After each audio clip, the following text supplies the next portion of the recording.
Биз коррупция же кылмыштуулук сыяктуу оор маселелер жөнүндө гана эмес, ошондой эле терең өзгөрүүлөрдү талап кылган күнүмдүк жашообуздагы жүрүм турумдарыбыз жөнүндө да ойлонушубуз кажет. Бир эле мисал биздин айлана чөйрөгө жасаган мамилебизге токтоло кетейин. Баарыбыз ишембиликтерди уюштуруп, башкаларга да үлгү болсун деп таштанды тазалоо иш-чараларына чыгып келебиз. Бирок аз убакыт өтпөй эле тоого эс алууга чыкканда артыбызга жол бойлоруна тоодой таштандыларды калтырып кетип жатабыз.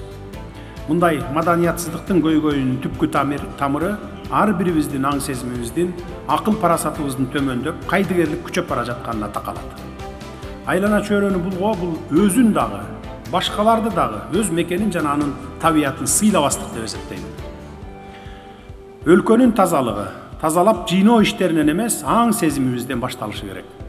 Жүрөгүбүздө мекенди, элди, өзүбүздү сыйлоо сезими бекем орношу керек.